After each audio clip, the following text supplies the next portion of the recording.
Thank you very much, Mr. Chairman, distinguished guests, honorable colleagues.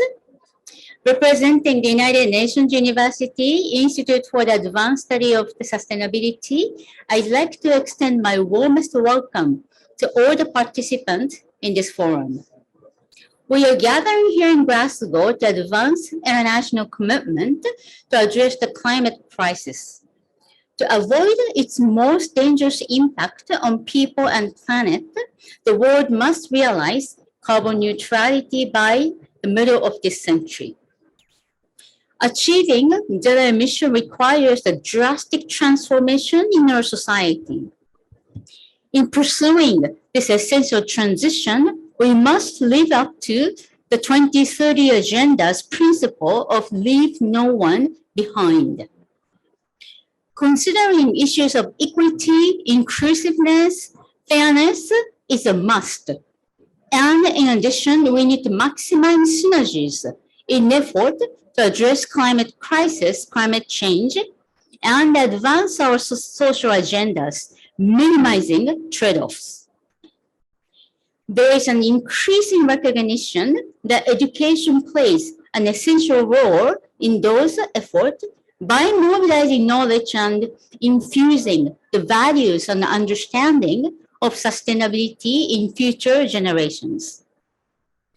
As the academic arm of the UN system, the United Nations University is uniquely placed to engage the science and academic communities in addressing climate change and other global priorities. With expertise spanning the SDGs across 14 institutes in 12 different countries. In fact, UNU began offering fully fledged postgraduate degree program in 2010. Our institute in Tokyo, United Nations University Institute of the Advanced Study of Sustainability, offers master's and doctoral degree focusing on sustainability. And so far, we have produced 92 master's graduate and 60 PhD graduate, coming from more than 25 different countries, of whom nearly half are women. We are proud to be making such a unique contribution by a UN entity to the sustainable development. Today, I am very pleased to announce that UNU-IAS will be enhancing our engagement on the Paris Agreement through a unique new initiative. We are developing new postgraduate degree specialization focused on the Paris Agreement, which is planned to be delivered from 2023. We will educate young leaders and experts from across the world, developing vital skills and knowledge to promote key mechanisms of the Paris Agreement to achieve its 1.5 degrees Celsius goal. The vision of this new specialization is to further develop the future leaders who will be the forefront of transformative climate action in synergy with the SDGs. We look forward to collaborating with the international partners such as UNFCCC, UNESCO, and GEF to make this new specialization a reality and to deliver it to the next generation of leaders. Ladies and gentlemen, focusing on today's forum, this is a valuable opportunity to engage with leading experts on the key challenges to achieving carbon neutrality and the 2030 Agenda, and how they can be overcome. First, I'd like to invite our special guest, Mr. Yutaka Shoda, the Vice Minister for the Global Environment Affairs at the Ministry of Environment of Japan, to deliver welcoming remarks. This will be followed by a video message from Professor Kazuhiko Takemoto, the President of the Overseas Environment Cooperation Center, Japan, a co-organizer of this seminar. We will then have 2 panel sessions to further explore today's theme. I trust that this forum will be an important contribution to the transformative actions and partnership that are urgently needed to realize carbon neutrality and advance other social agendas. Please enjoy the discussion. Thank you very much for your attention.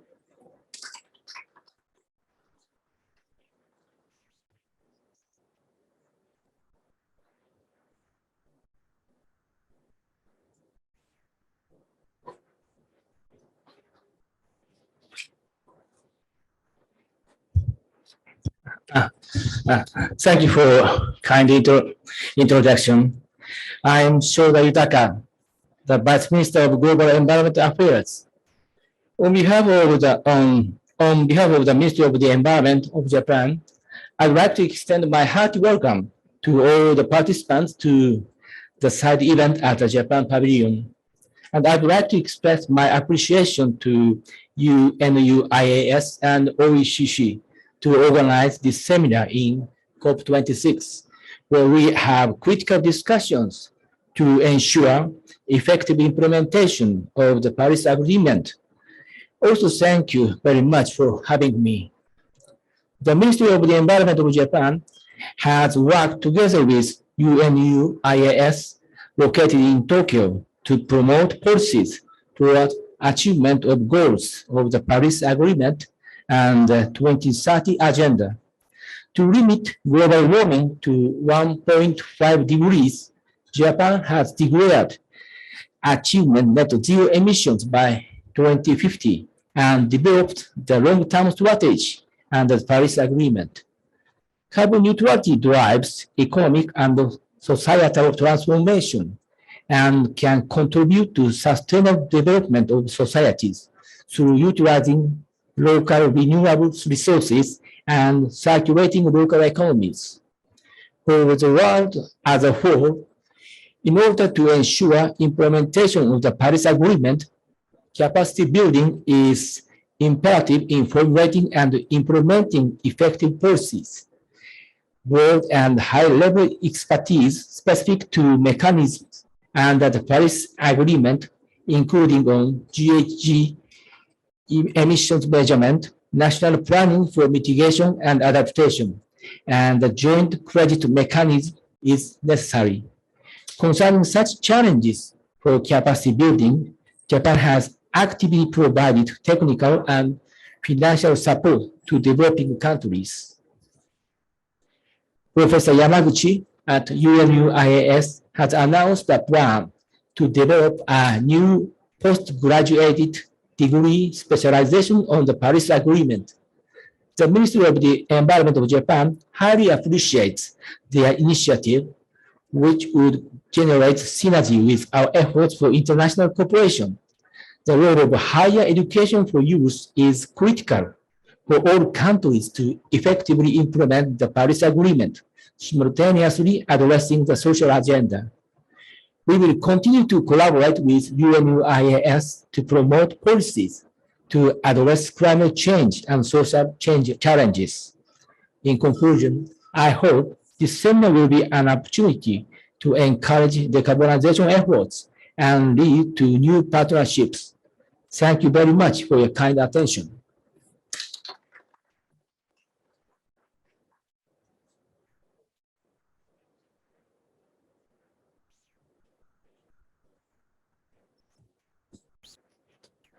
Thank you very much, Vice Minister. So now I'd like to give floor to Professor Kazuhiko Takemoto, President of OECC of Japan, and he's providing a video message.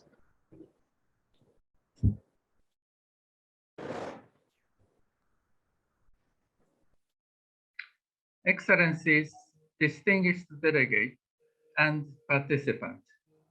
On behalf of the Overseas Environmental Cooperation Center, OECC, I would like to welcome you to this session, together with the UNU-IAS, which is one of the most advanced institutions in leading policy-relevant research and higher education activities in the world. Actions toward realizing carbon neutrality should be taken by all countries and stakeholders. At the same time, we have to find out wise approaches to avoid the trade-off impact by the climate actions in a careful manner. It is also needed to apply an integrated approach to achieve SDGs by mobilizing every effort by all countries and stakeholders. In realizing a decarbonized and resilient society, it is not enough to address a single issue only, but it is very important to take all necessary actions in an integrated manner. In this regard, our organization, OECC, has rich experience and expertise to address not only climate change, but SDGs in developing countries. By making full use of our professional capacity, we have assisted the developing countries in coping with climate change and realizing sustainable development.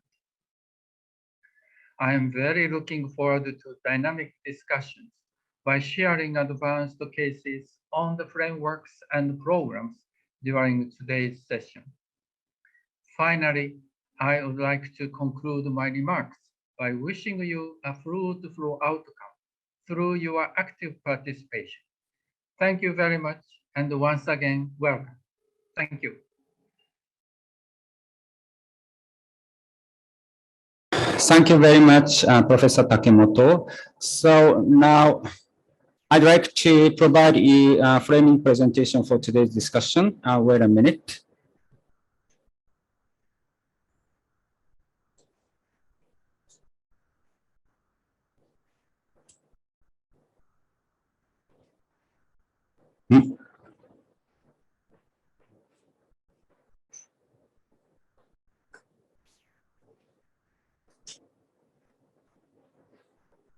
Sorry, could you set?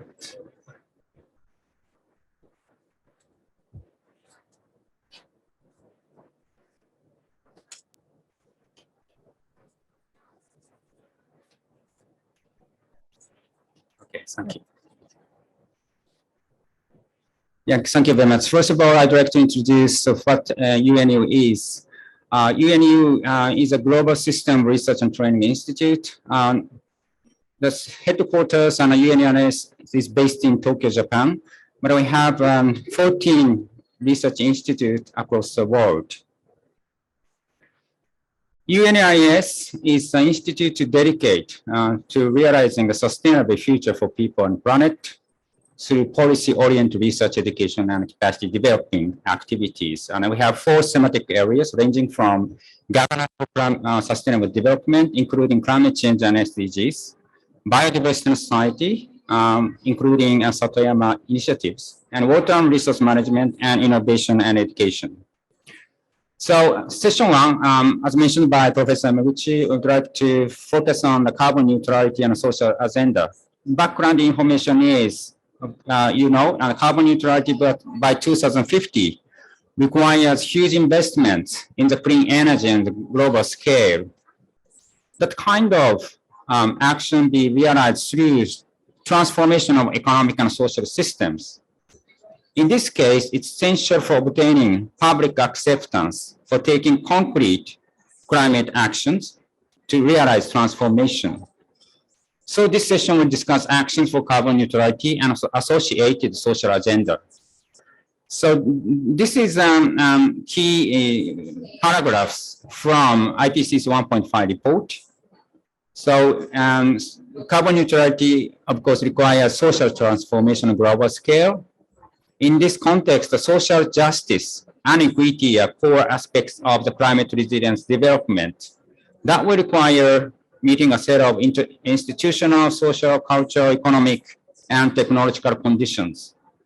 Yeah, for example, in terms of SDGs goal 7, affordable and clean energy, then there are trade-offs between energy and sustainable development goals, such as, for example, that has synergy with welfare and well-being, but at the same time, there are the trade-offs not only this area, but also physical and social infrastructure and environment and natural resources.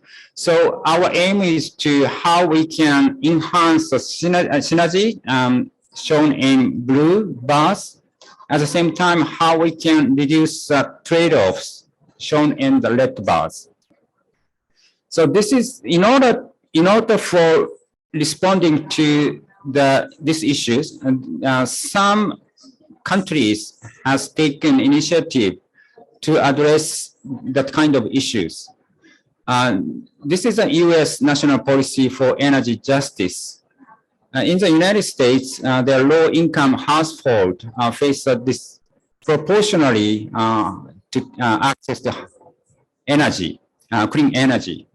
For example, solar PV adoption by moderate and income households increased since 2010 and representing 48% of adoptions. On the other hand, low-income sectors represents only 15%. So from this, in order to respond, the government of US has taken initiative to deliver 40% of the overall benefits of climate investments to disadvantaged communities. Another example is the European Commission's proposal for social climate fund.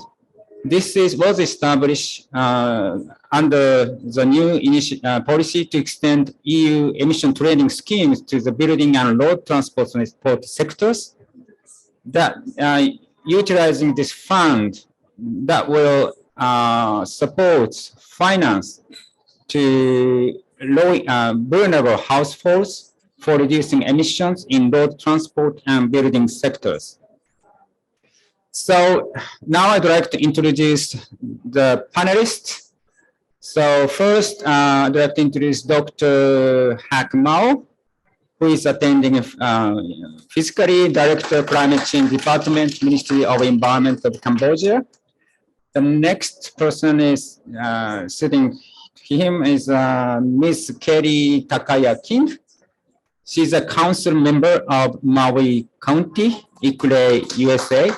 You know, Ikure is the local government for sustainability, is the member of more than 2,500 local and regional governments. Welcome to today's meeting. And then Professor Yukari Takamura, University of Tokyo, and also the chairperson of the Central Environmental Council of Japan. She's joining online from Tokyo at 2 p.m. Thank you so much for joining. Then Mr. Alejandro Kilpatrick, he's a team leader, climate finance and capacity building, UNFCCC. Thank you very much.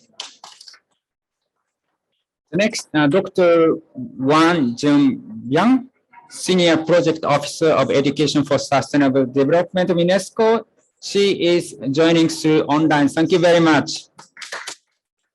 Next, Ms. Patricia Marcos Huidobro, Senior Climate Change Specialist, Global Environment Facility. She's joining physically. Thank you very much for your busy schedule. Then we also invite 2 students of UNU-IAS, Ms. Josephine Opoku-Boateng, Master's course students. Thank you. And the last person is Mr. Maurix Orlandis Tucson. Thank you very much. Okay, so let's go to the panel discussion. First, I have a question to Mr. Mao, Dr. Mao. Question 1.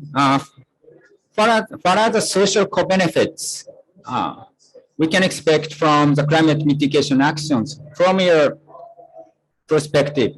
Floor is yours, Dr. Mao. Thank you very much. First, I would like to express my sincere thanks to the United Nations University for Advanced Studies of Sustainability. Excellencies, ladies and gentlemen, it is my opportunity to share experience and also knowledge in the area of carbon neutrality and sustainable development, and specifically in the area of the co-benefit of mitigation actions. First, I would like to say that Cambodia is the most vulnerable country to the impact of climate change, but with very low greenhouse gas emission contribution. However, as the member of United Nations Framework Convention on Climate Change, we have an obligation to mitigate the climate change with our own capacities. On this, I would like to say that, peace and stability is very important for our countries to develop economies and to join with international communities to address different different crises, including climate crisis. Even our countries, we prioritize adaptations, but of course, mitigation is very important.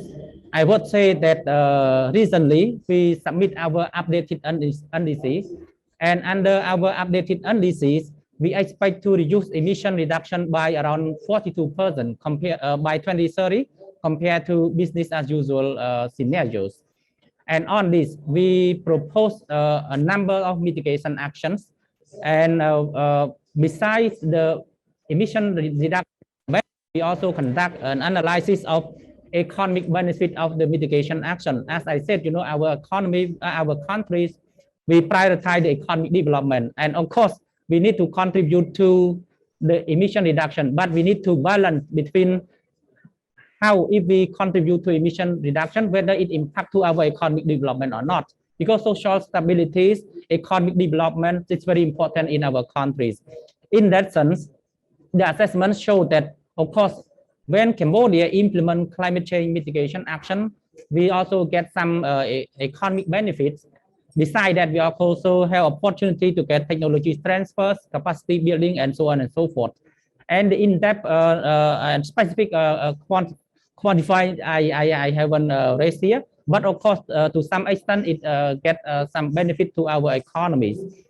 Besides that, I would say that under our NDC update, we also try to make the engagement between the proposed mitigation action with our sustainable development goals. And on this, we see that it's very correlation between climate change mitigation and also adaptation and also sustainable development goals.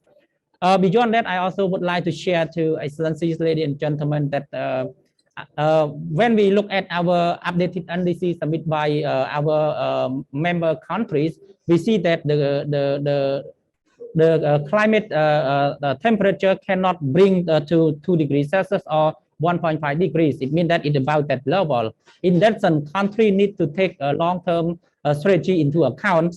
And since, as I said, since we are the member of United Nations Framework Convention on Climate Change and also Paris Climate Agreement, we also, right now, we're developing a long-term strategy for carbon neutralities.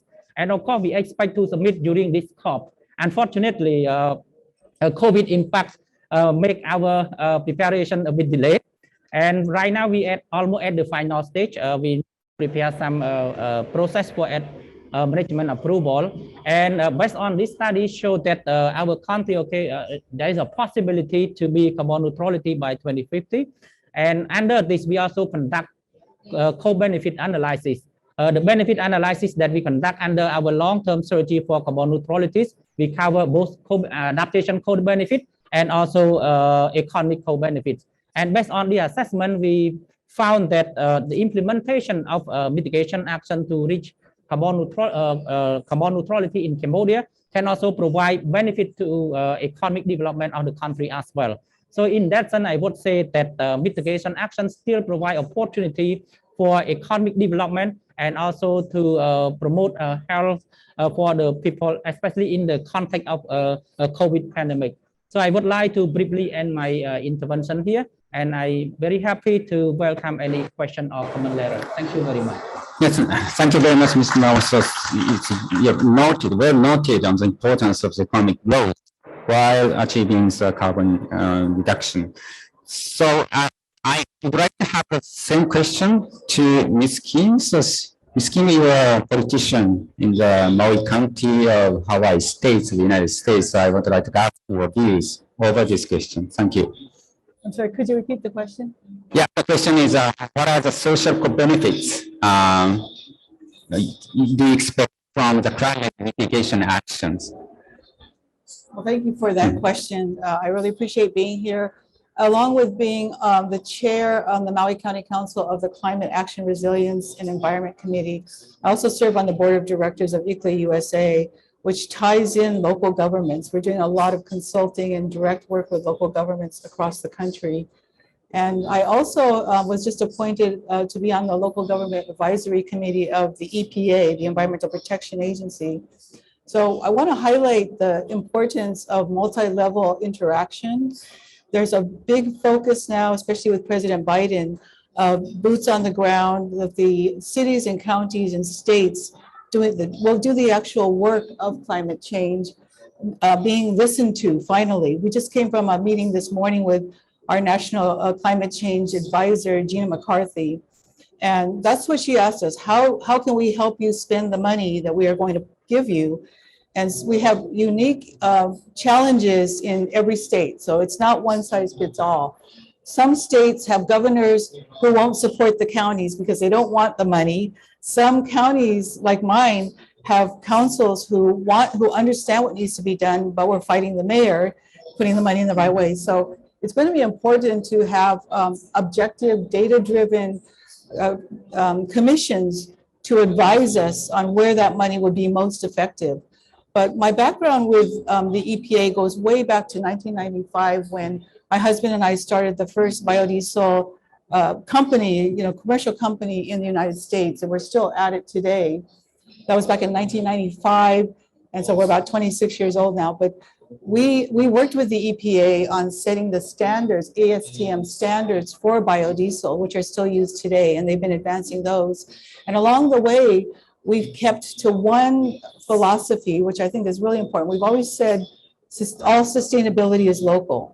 So we've kept to that community-based idea that this kind of energy, making fuel out of used cooking oil, making fuel out of agriculture, needs to be local to bring the best benefits to the community, for local jobs, for keeping the revenue. Our model in Hawaii, for every dollar of revenue we bring in, 85 cents stays in the state. The petroleum industry has the exact opposite model, where 85 cents of every dollar leaves the state of Hawaii. And the job creation for our 1%, right now we're fairly small compared to petroleum. We supply a little over 1% of the state's energy, and we have about 100 employees. The petroleum industry supplies about 90% of the fuel, and they have 350 employees. So can you imagine if we expanded this model across the state, where we're now expanding into marine, and we hope to get into aviation fuel piloting. But that brings all that to the local economy, and that gives us what ICLEI is really focused on right now, which is the circular economy. We have 4 pilot projects in the country. Maui is one of them, and we're building models for the circular economy that we can share with the rest of the world, and how to, especially coming out of this pandemic, how to diversify your economy. Because like for places like Hawaii, where we have put all of our eggs in one basket, everything has been about tourism. And when the pandemic shut us down, we had the highest unemployment in the state, in the county of Maui, because we were so reliant. So now we're understanding, and we're taking this opportunity to expand our economy, but try to keep it local and circular so it benefits us. It's not so extractive. Tourism is a very extractive industry, and we need more local agriculture. We are going to build up the health sector. We're focusing on the film industry and technology. And trying to, the other benefit of that is our young people. We think, it's often said in Hawaii that young people are leaving the state because they can't find housing. But young people in their 20s don't buy houses. They're not usually looking to buy a house, they're looking to rent. They're leaving our state because there are no career jobs. We're asking them to take $12, $15 an hour jobs in tourism, and that's not a lifetime goal. We're asking them to work at McDonald's or Pizza Hut. That's not a lifetime goal for young people. We need to provide the careers in technology, in fuel production, and renewable fuel production is so exciting for young people. When you go to our biodiesel refinery on the Big Island, 90% of the people processing fuel, the men and women, are local. And so you go in there and you see, big burly guys with tattoos all over, and they're working at the computers and they're troubleshooting. They're finding better ways to do things. They love getting up in the morning and coming to work because they know they're doing something important for our community and for the world. So that kind of thing, I think it goes beyond just the economics. It's that social justice and bringing that kind of energy development to rural areas and small communities gives us much more payback than even electric, because so far all of our electric charging systems for electric cars have been owned by foreign countries. I mean, Japan was the first one. So, not that we don't love Japan, but none of that money stays in the state of Hawaii. So that's what as a council member, that's what I'm looking to do, is how do we build models where we capture that economy of it and keep it in the country. And by the way, I just wanted to mention that when we built the first biodiesel plant in Maui, the second one was in Nagano, Japan. We got a call from the news went out far and wide, and we got a call from Soichiro Yoshida, who's still a good friend today.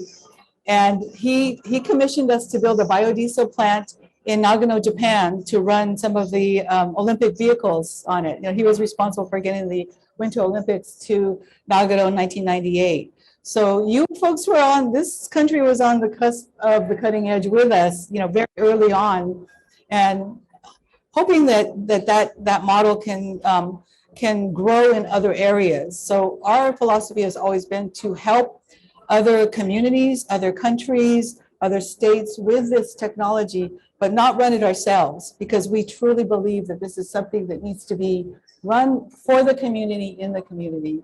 And I think that's when we look at island communities, that's the best way for us to get ourselves out of this jam that we're in with the pandemic and with our economic situation and climate change at the same time. So I'd like to end by saying, there's only so much used cooking oil you can get in a community. And unless you want to really promote donuts and French fries in your diet, which we don't, you go to agriculture next. So agriculture is one of the best ways you can keep your economy local, right? But it matters so much how you do agriculture, not just what you grow. So the model should be to grow in a regenerative way, and we can actually sequester carbon.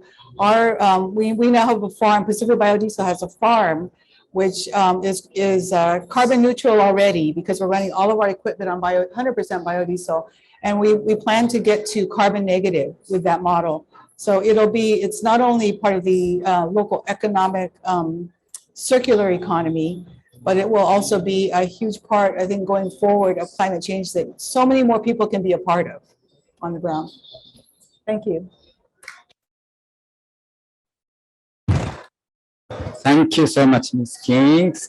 Yeah, so, Japan, our institute is based in Japan, so we clearly understand the relation between your state and your county and Japan, and we also have a very similar geographical situation. So island country needs to, develop its sustainable energy system while reducing the carbon emissions. So your message, the importance of agriculture for promoting carbon neutrality is very, very useful. Thank you so much. Okay, so then I'd like to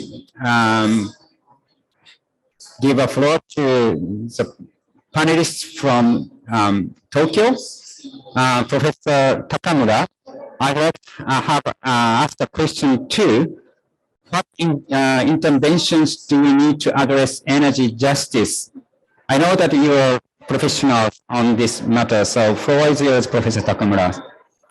So thank you very much, Dr. Takemoto, and I like to also join the other speaker by saying that thanking the UNU-IAS and the OECC to hosting this event and to kindly invite me as a speaker. So I was impressed by the Ms. Kim's remarks on what is the co-benefit on social community through the climate mitigation action, especially in the field of energy. I totally agree with her, and especially the energy transition to clean energy, I think provide a large co-benefit in the field of for the society. So I think how to maximize the such social co-benefit in the field of energy and in the context of the energy transition to clean energy. As Ms. Kim mentioned, that is a great opportunity to creating a job and stimulating the local economy. In addition to the enlarging access to the modern energy, I mean, which is the SDGs goal 7. And also we know that the clean energy transition, it provides us more benefit on the health. For instance, the preventing premature death from air pollution. And also maybe for the country and the region which depend on the import of the fossil fuel, that actually they mitigate the burden of the fossil fuel import bill. So then the question how to maximize this co-benefit and also the mitigate the possible the adverse impact of such kind of the clean energy transition. I think the very important point is that the transition to the net zero need deep transformation of the all part of society. So we definitely need smooth transition by avoiding social instability.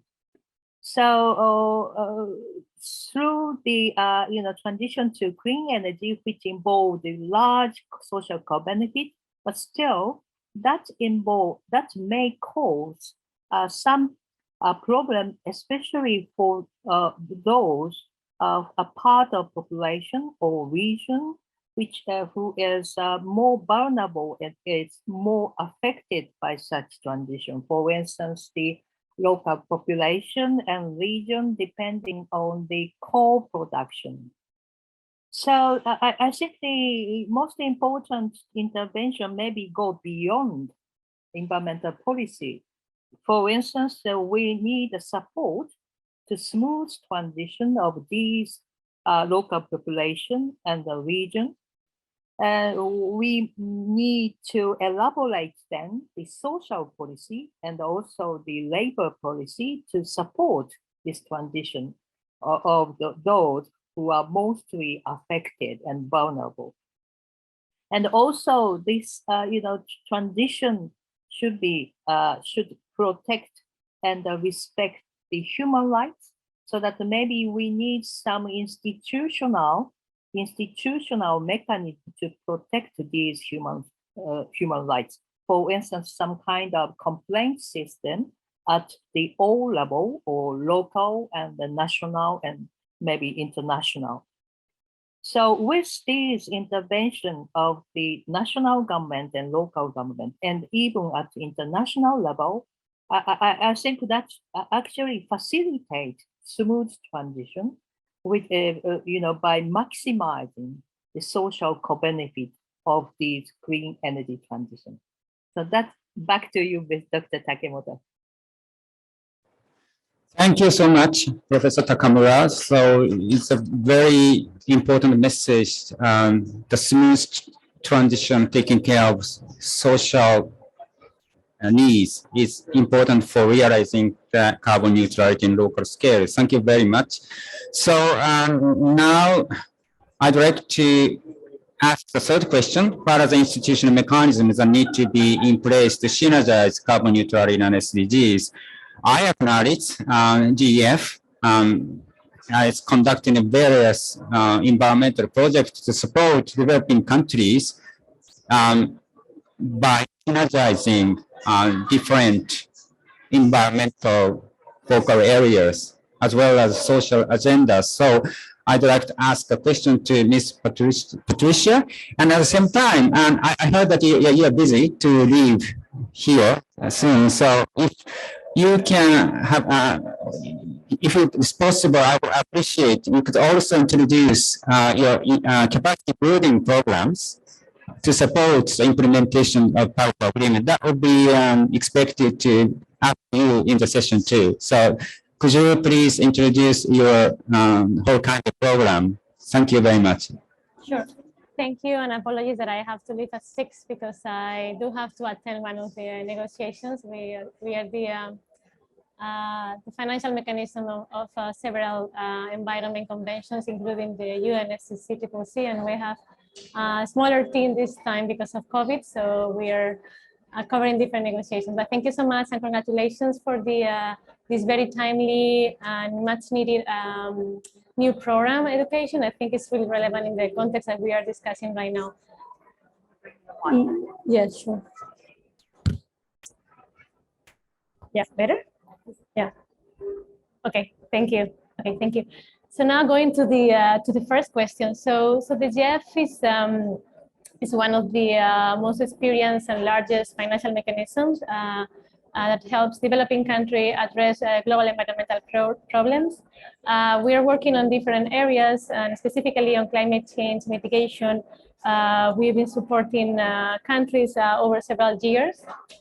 So now with so many net zero carbon goals, sustainable development goals, NDC, so we have plenty of tools over there to meet our climate mitigation goals. So the GEF is supporting, has been supporting that through several projects, specifically on the climate change mitigation area. But over the last few years, we realized, and linking with the previous questions on co-benefits, that everything is related, right? And it's interlinked. So we used to have a climate change mitigation team, we have a forestry team, but then we realized that the forestry is also quite important for climate change mitigation. If we are working on forests, also, we are improving also the biodiversity of the areas we're working with. In our previous periods, we implemented the impact program. So where we are working on a more integrated and systematic way instead of working on a specific area.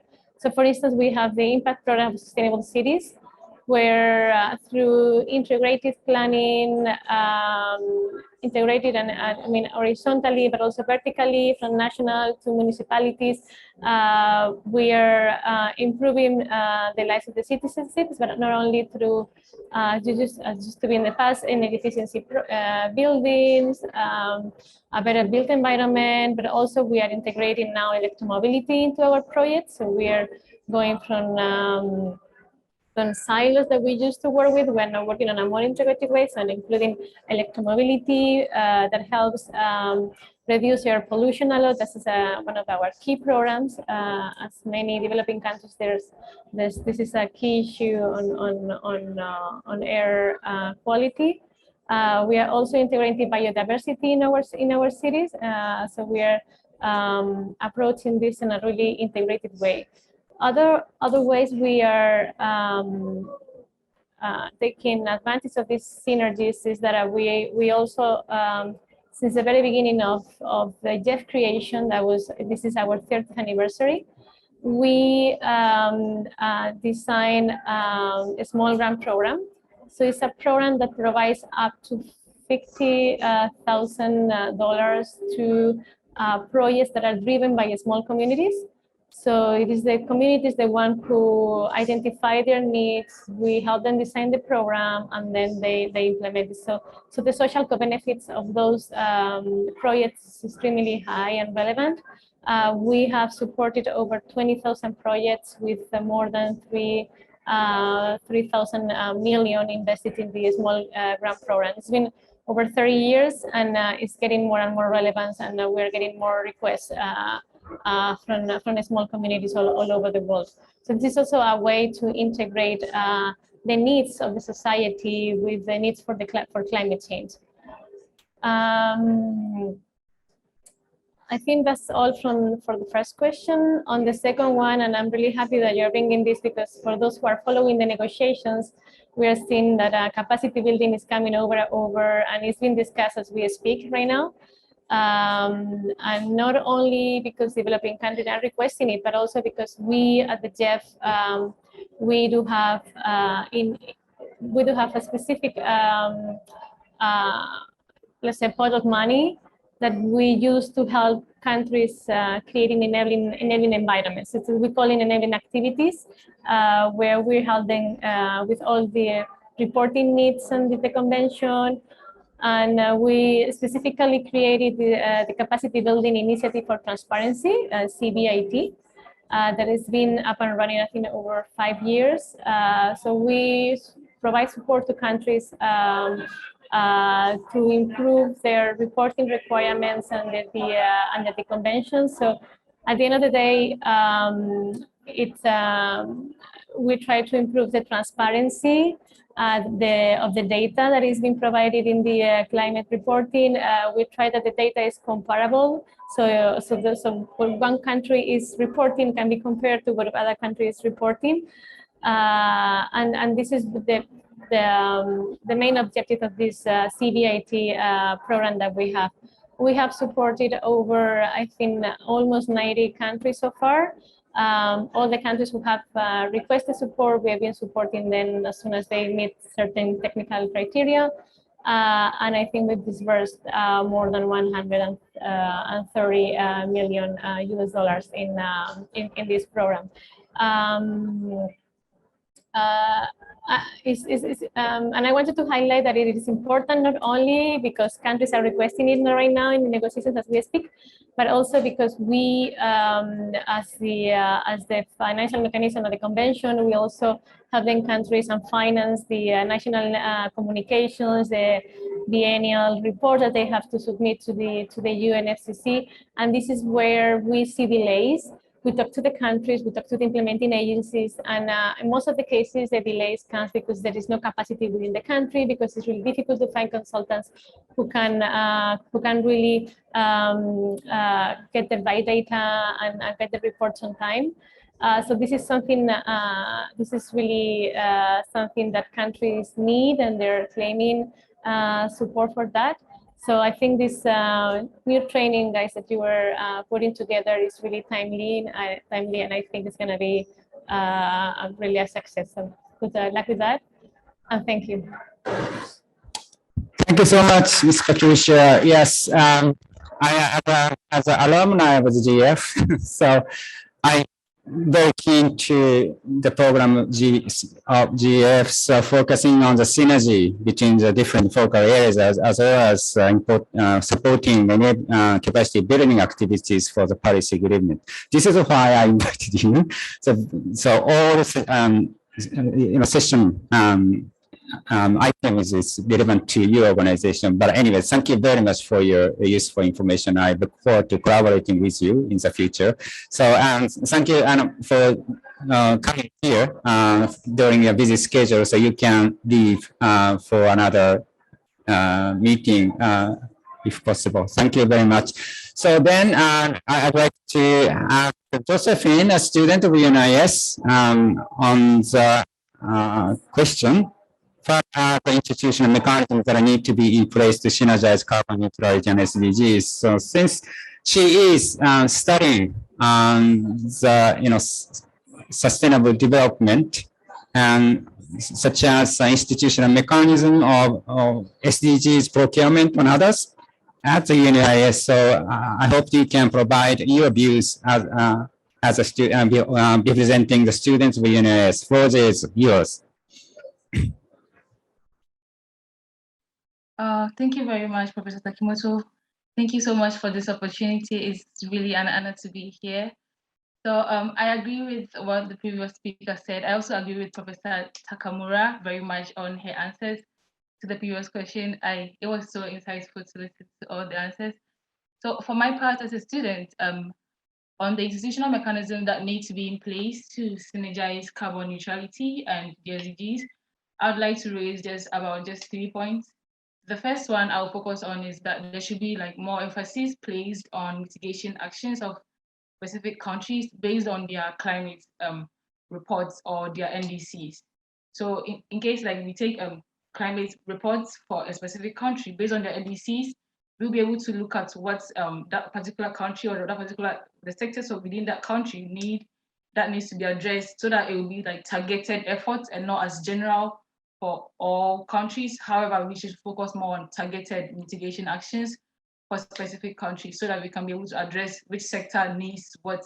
Because the issue of carbon neutrality may be big. However, it depends it mostly comes from the energy sectors, since the energy sector is like the biggest use and then the biggest emitter of GHGs that we are facing, and all the harmful chemicals like CO2, methane gas, and then the rest. So I believe in mitigation actions, specifically targeted actions of specific sectors within the economy of specific countries as well. Yeah, and then the second issue I'll raise is that production practices should also be addressed. So as much as we look at countries and their NDCs, we should also focus on their production practices. So although energy has transformed from wood to coal to oil and gas, and now we are looking at renewable energy, some sectors still heavily rely on oil and gas, and they still rely on coal.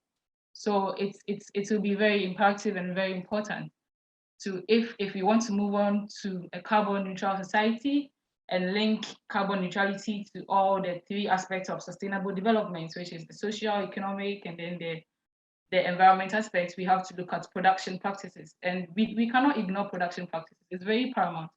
So once in my student opinion, I feel like once we address production practices, we can clearly see the path in which we want to take. And then I would also like to talk about capacity building. So in this scenario, the capacity building can be in forms of organizational capacity building, or making available funds, or even building of knowledge within those particular sectors, so that they will know what kind of decisions or what kind of efforts they should take. And then they will have the financial backing to take those efforts as well, so that the efforts to link carbon neutrality to SDGs will be very successful. So this is just a little thing I have to say concerning linking the carbon neutrality with all the target indicators within the Sustainable Development Goals. Thank you very much. Thank you very much, Josephine, joining from Tokyo in midnight. Sorry. So if you have any difficulty in the voice and the volume, so you can use headset. So please ask the secretariat behind. Thank you. So let's go to the second one session. Yeah, I will briefly introduce the role of education for the Paris Agreement.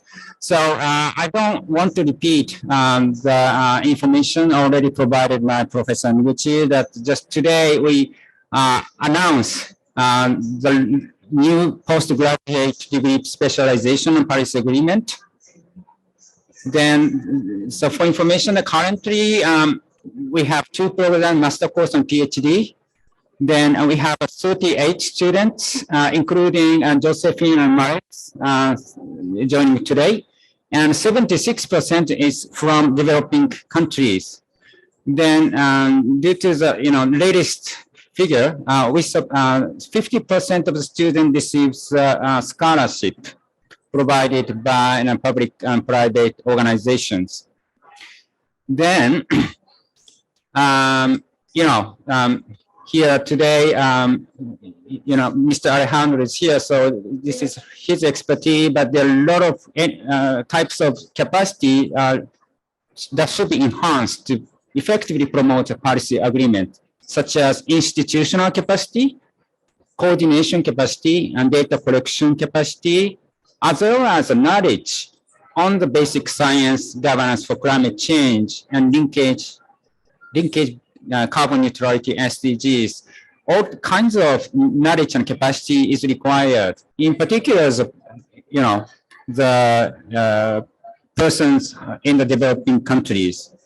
So we acknowledge a lot of international communities, including UNFCCC, UNESCO, JEF, and other UN organization, multilateral development banks, and bilateral cooperation has provide capacity building and education. So UNU-IAS, as we mentioned, that we have an advantage of providing postgraduate degree programs. So in order to enhance our engagement, we decided to in the future to launch the new specialization on focusing on Paris Agreement. Then you can access to the press release announced today through the QR code. Sorry. You can, Secretary, please show the QR code. Sorry. Not possible. Okay, I'll show you later. It's on the slides.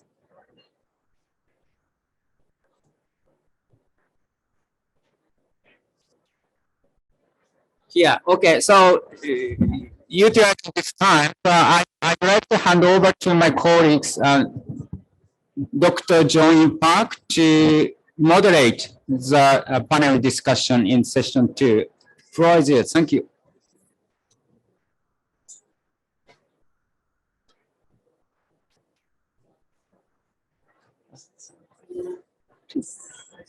We need to share the screen. Or Just the power, the PowerPoint, okay. I mean, I don't need this, but the QR code. QR code. Yes.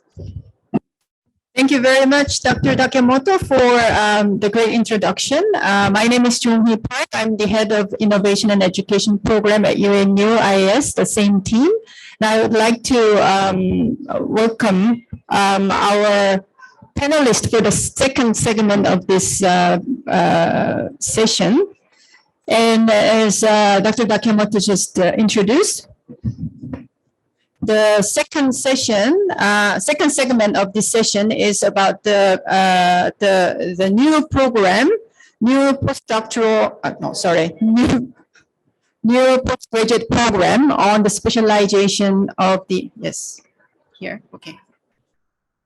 Okay, so the camera is here. Okay, sorry about that. So this is the magic or the myth of the hybrid mode of the conference. Okay, so again, the second segment of the session is about a new specialization program or postgraduate program of UNU-IAS specialized on implementation of Paris Agreement. So now I'd like to welcome our panelists for this segment. And we have 2 questions actually on the board at the moment. And as Dr. Takemoto said, if you scan those QR code on the screen, you can look at our press release that we just did this morning or at noontime actually in the UK about this new program on implementation of Paris Agreement. So without further ado, I'd like to start with actually the second question, which is a surprise for the panelists. So the second question is to our UN colleagues, Mr. Alejandro, and then also Ms. Björn in UNESCO online. And the question is the same for our UN colleagues. So UNFCCC and UNESCO are actually leading institutes for both education and climate change and climate actions. And UNU-IAS is launching this new program on postgraduate on the implementation of Paris Agreement. And I would like to ask, how do you see this UNU's new program in terms of leveraging the partnership between your institution and our institutions, UNU-IAS? And also, based on your rich experiences in capacity building program, what would be your advice to implement this new program in an effective way? The floor is yours, Mr. Alejandro, first. Yes. Thank you very much. Good afternoon, good morning to colleagues in Tokyo. It's a pleasure being here. Thank you very much to UNU-IAS for the invitation. And it's also an honor to be part of this initiative to collaborate with UNU on this specialized postgraduate degree program in the Paris Agreement, which is very much welcome. I think it's very clear that the awareness of what is the Paris Agreement, what it means, has grown quite a lot since the adoption of the agreement itself. And I see it from my own personal experience. Every now and then I provide lectures to a university in my country, Mexico, on climate change lectures.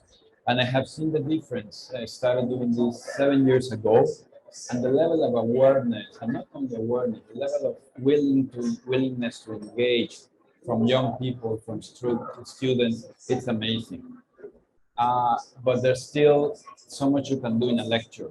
So having a fully fledged postgraduate program, specialization in the Paris Agreement is very welcome, because we all in this process, we use our jargon, we use terms that for us are self-evident, for others not. And I think in a way I always mention a lot of translation. What does it mean? What does the Paris Agreement mean? What is carbon neutrality? What does it mean for environmental experts, but for any profession, economists, social scientists, etc. Talking about climate change, implementation of the Paris Agreement, we're talking about a multidisciplinary approach, something that has to be integrated in all walks of life. We talk a lot about whole of government approaches.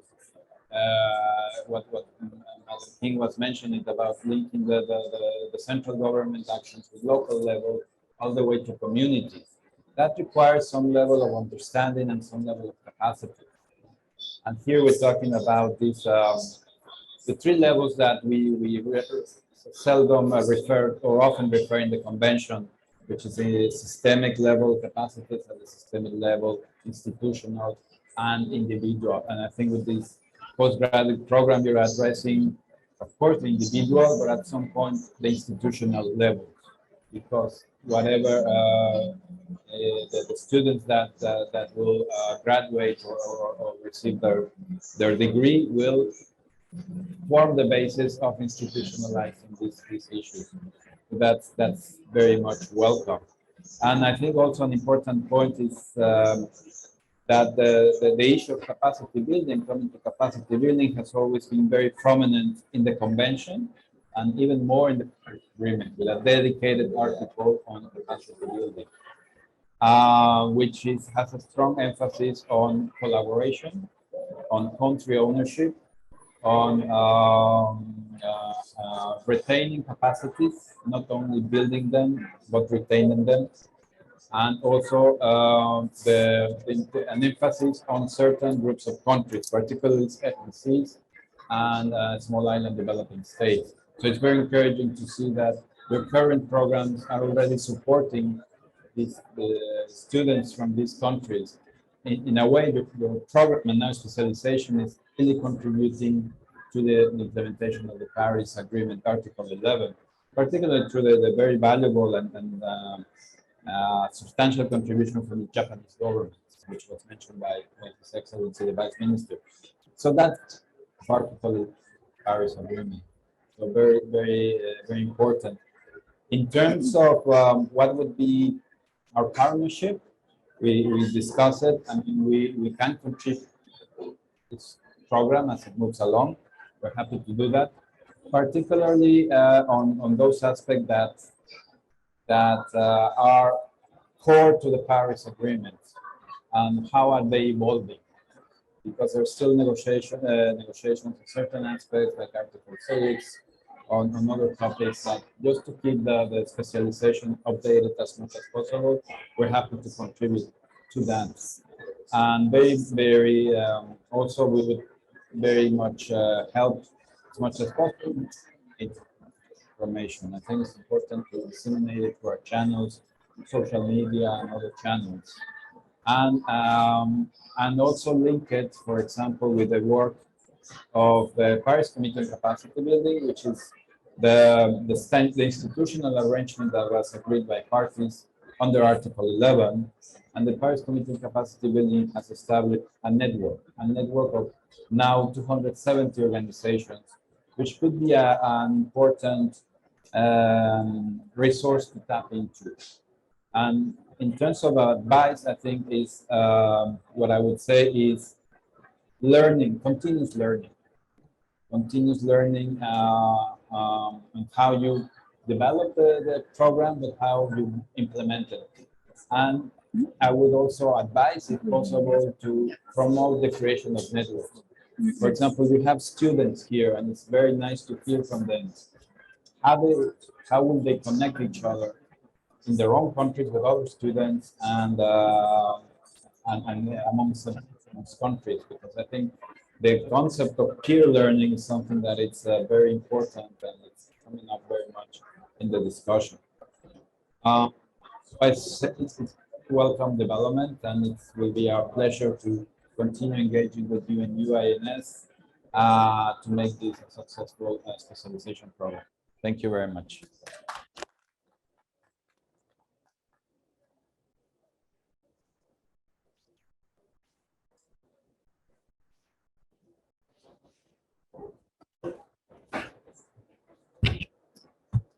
Thank you very much, Mr. Alejandro Kilpatrick, for your intervention. And it's actually really, really important point that you brought up. Like this is really a degree program that we can provide to the students and learners. It's not, it's officially certified as a professional for the implementation of Paris Agreement, and also the importance of retraining of the learners and the officials to implement this Paris Agreement in their context. So it's not just stopping at the one-time kind of education, but then keep retraining them as a growing professionals. I think that would be a very, very good advice for UNU-IAS to take. Now we would like to move to Ms. Byun from UNESCO from Paris. And we would like to hear from her also the same the questions to this the answers from the to the same question about the partnership, and also advice for the successful implementation of this new program. Ms. Byun, the floor is yours. Thank you. Thank you very much, Dr. Park, and thank you to the organizers for this great invitation to this important discussion. And first of all, I would like to take this opportunity to congratulate UNU-IAS for initiating this very special program to cover the diverse aspects of the Paris Agreement, which also contributes to the overall 17 SDGs. And this program comes in a very timely manner, as our colleague Alejandro just mentioned, in this crucial year for climate crisis. And as many of you would already know, one of the UNESCO strategies on climate change is on Action for Climate Empowerment, ACE, which is an important component of the UN Framework Convention on Climate Change, as well as the Paris Agreement. And in close partnership with UNFCCC and other UN agencies, UNESCO promotes this individual as well as societal transformation through education, public awareness, and training. And I think this particular program that has been or is being launched by UNU is very much in line with this overarching work around ACE, as well as the new ESD, Education for Sustainable Development framework, called ESD for 2030, which is targeted until the year 2030. So in this regard, I would like to congratulate and also express UNESCO's interest and to collaborate closely with UNU-IAS on this future work around building capacities of young professionals and experts to ensure that Paris Agreement is met in a timely manner. And in this regard, I would like to suggest a couple of suggestions in terms of the implementation of this degree program. For example, the recent synthesis report of the NDCs show that there is a stronger interest and commitments made by countries across the world on action for climate empowerment, including the issues around education and capacity building. So this is a very good news. But in particular, UNESCO's review of this ACE component of the NDCs and national communications show that the level of interest or types of interest differ from region to countries. For example, non-Annex 1 countries feel they're more focused on, for example, impact reduction compared to Annex 1 countries. So I totally agree with our colleague from UNU-IAS, Josephine, on the need for targeted approach, not only on national climate strategies, but also on capacity building and training. So in this regard, I hope that this specialized program by UNU-IAS can focus and be useful to consider the differences in regional and country context in order to have a targeted solutions provided and developed throughout this whole program. And I think building on UNU-IAS's vast networks, including the regional centers of expertise and ProsperNet, can really help to have this connection with the realities on the ground. And secondly, ESD for 2030 framework and the Berlin Declaration on Education for Sustainable Development calls for education to encourage learners to explore values that would provide alternatives to current forms of our economies and to ensure that development is done within the planetary boundaries. This means that we need to think about strategies to ensure that we bring together societal transformation in reshaping the way the society is designed. And UNESCO strategy also supports countries to green their TVET policies, technical vocational education and training policies, to support green skills development, to ensure that we transition well to green economies and sustainable societies. So ultimately, a massive transformation is needed in our behaviors, our economies, as well as our systems of living. And I hope this new UNU-IAS program considers this reimagining, redesigning of our societies as a broad vision in which all of these programs can be met. So that, for example, the aspects like what Professor Takamura mentioned earlier, social justice, climate justice, issues of health and other social issues can be also integrated in the discussions of climate education and capacity building, which usually is more focused on scientific issues. So with that, I would like to again congratulate and express our interest to continue our close collaboration on action for climate empowerment. Thank you. Thank you very much, Dr. Bian, for your intervention. We were really happy to hear your advice on this both aspects of contextualization and the localization of the issues of the climate action and carbon neutrality, as well as considering the multifaceted nature of this issue in a program. And I think it will be really great advice for us as a designer of the course, implementer of the course. Thank you very much, Dr. Byung, for your intervention again. I'd like to move on to the first question again. No, this is not the. Is this? No, the previous one. Yeah, so no, the first. Anyways, so the first question was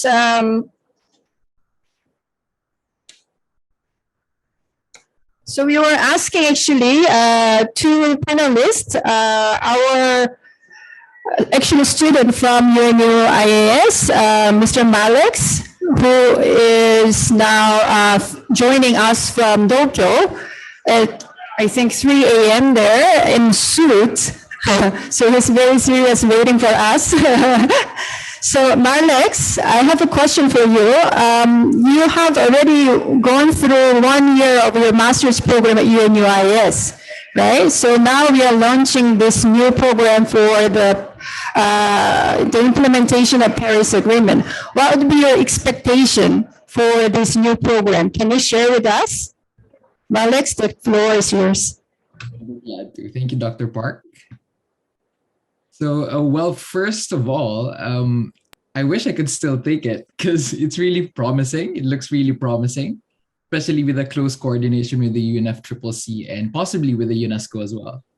But I think it should set itself apart from other degree programs on climate change.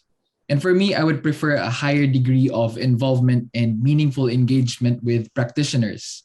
Maybe more about experiential learning and dealing with actual cases, actual problems on the ground. For example, closely working with the UNFCCC or with what the UNFCCC or other specific country need and working with their in-house experts.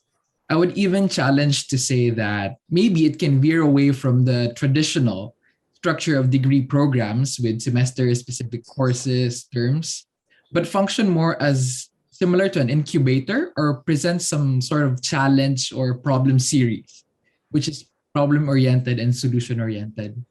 Some hands-on exercises on existing challenges on the ground. And in this sense, I expect a high degree of focus on building skills. For example, scenario planning, negotiations. How do you actually carry out a multidisciplinary approach? And the curriculum can focus on identifying and ideating transformative action. It has to be problem-driven and solution-oriented. And again, it should focus on meaningful engagement with practitioners while still observing, of course, academic rigor. So those are just my expectations. Thank you very much, Alex. Yeah, what you just said really inspire us as an instructor, actually. Like we should do more skill-based and action-oriented learning rather than more knowledge-based or only cognitive ways of learning. So thank you very much, Alex, for giving us this insightful remark. Now I would like to ask Professor Takamura,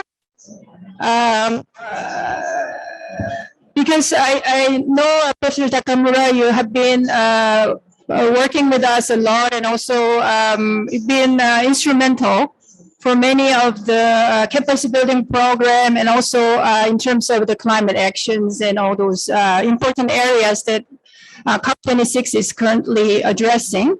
And I would like to really hear from you, what would be your expectations and key advice for this new launch of the program as UNU-IAS initiative. Because of the time limitation, can I ask you for 3 minutes, very brief intervention? Thank you very much, Professor Nakamura. Thank you, Dr. Park. And first of all, I'd like to congratulate UNU-IAS to launch this program and focusing on the Paris Agreement.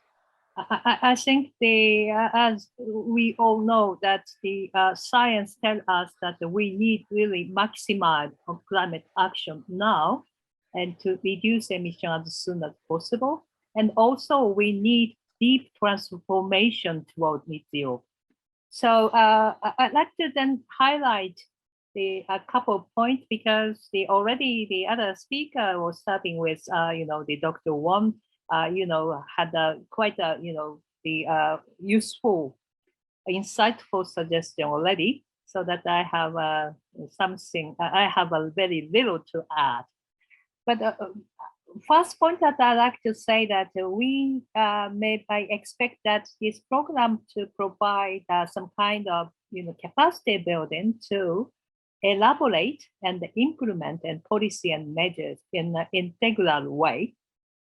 So as of course the integrating the social co-benefits that we discussed and avoiding the trade-off as much as possible. So of course it's not it's not only for mitigation but also adaptation.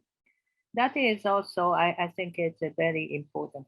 In all cases, I think the better knowledge and understanding on Paris Agreement and its implementing rules and the mechanism and governance is essential to elaborate and implement the policy and measure and the NDC and the plans for the country and region to accelerate the climate action. So the second point that I like to highlight is that I think someone already mentioned that we expect that possible or the future prospective students should come from the public and private sector as well, because I think they can get the knowledge back to the people and workplace that which actually need such kind of knowledge on the place. And the last point that I expect for this program is that in addition to the collaboration with the UN organization or other international organizations, I expect that the collaboration with the universities and the research institutions, which actually have quite a big knowledge, the knowledge base in terms of the person and also the research. So that I belong to the University of Tokyo. I think we already have a collaboration with the UNU and the UNU-IAS, but we are very much willing to collaborate or continue to collaboration with the UNU and especially in the context of a new program that has launched now. Thank you very much. Back to you, Dr. Park. Thank you very much, Professor Takamura, for your intervention. And it was actually a very nice summary of what all the panelists was just mentioning. And we keep very special notes on the collaboration with the universities in developing and implementing this important program, not just with the UN agencies. So that was really, really great advice for us. Now we have just a little bit of time left. I would like to actually invite Dr. Mao and also Ms. King for your short remark on if you have any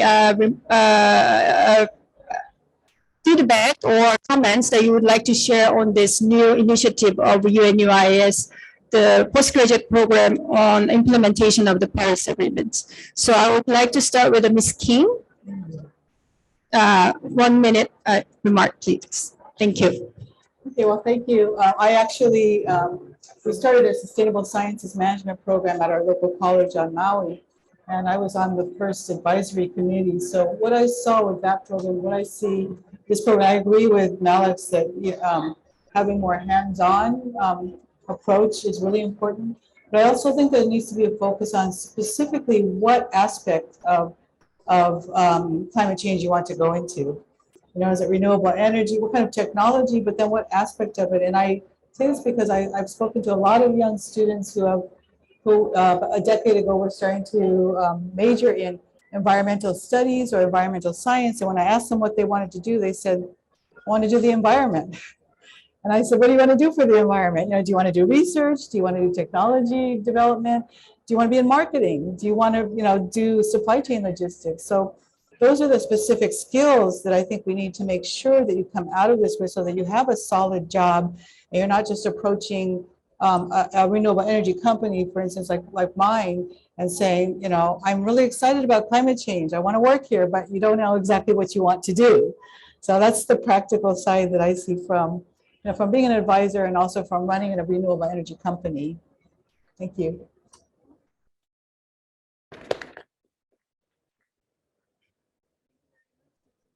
Really something that we can only hear from the ground, actually. What would be the area that we can work? I want to work for the environment, but what is the area that I can work? So thank you very much for your very ground level, really, really insightful remark. So now, Dr. Mao, if you can have a 1 minute concluding remark. Yes. Thank you very much once again for giving me the opportunities. I think that right now we move from climate change to climate crisis. So I think it is very important that we need to take into consideration And then we try to find a way how to identify climate justice. I think on this, it is very important to build human capacities. As you may know that each country has to take action in order to respond to the impact of climate change. And climate change is not 1 day or 2 day estimation, or not just 1 year, it is very long years. In that sense, I think science-based approach is very important. And in order to encourage the participation from like developing countries or developing countries, I think the capacity building play a very important role in order to join with the other countries. I mean, at one country where the capacity building is very high. In that sense, I think the approach that Anju prepared is very important to provide opportunity for other countries in the world to participate. You know, I think climate change, we cannot, it is a no border matter, and we cannot solve alone. In that sense, the participation from other countries through capacity building, I think can provide another opportunities in order to contribute to reduce the impact of climate change and to provide science-based to the decision makers in order to develop strategies or policies for a long-term approach. And as I said previously, you know, even our countries, we have opportunity to get the benefit from mitigation. It is because of science show that, you know. But as I said that the mitigation action that we apply also based on the support, since we don't have any obligation to reduce the emission, but we participate with our capacity. Why we understand that this is based on the scientific show that we can define why our country can achieve this and what we do need in order to implement this kind of activity. So in short, I would say that capacity building is very important, and I really appreciate the initiative made by you and you for this kind of opportunity for the students. Thank you very much. Thank you very much, Dr. Mao, for your very encouraging remark. Actually, the capacity building is really, really important area. It's a key area actually for the countries to implement the Paris Agreement in a successful way. So, and also Dr. Mao just mentioned the multifaceted nature of the climate change again. Like, it's not about the science only. It's important to have science findings, but also we also have to think about the climate justice and the social justice in terms of addressing these climate change issues. So it was very encouraging remark. Thank you very much. Now I would like to hand the microphone over again to the MC today, Mr. Dr. Dakemoto. Yes, thank you very much, Johnny. So now we'd like to close this session. Thank you very much for joining. So I'd like to ask Professor Noguchi for closing remarks for this.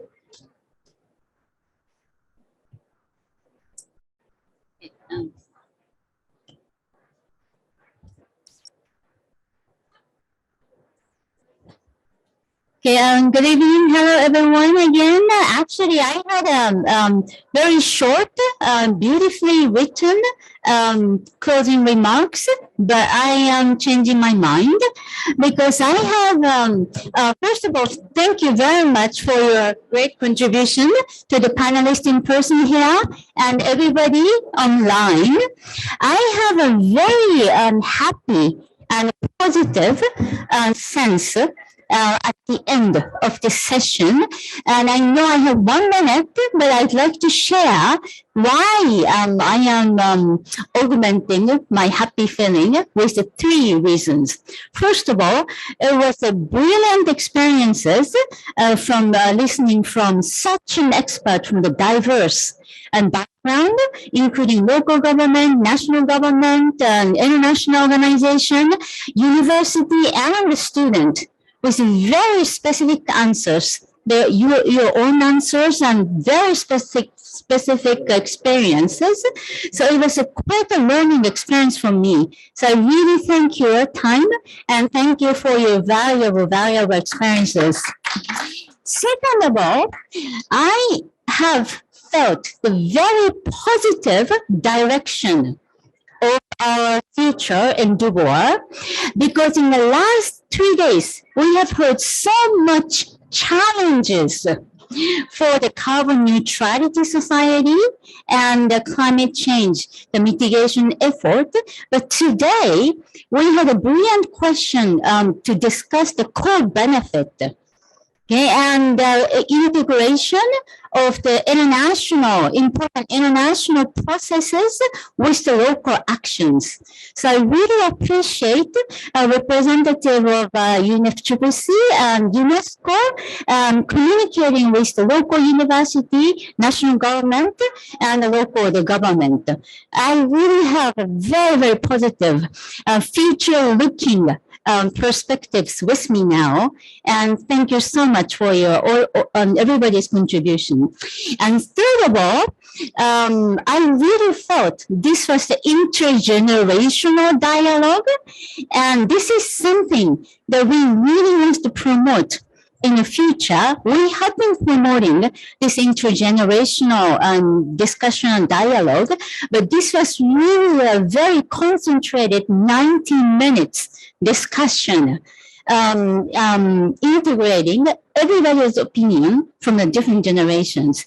It was such a learning experience for our students, but it was really a learning experience for me as well.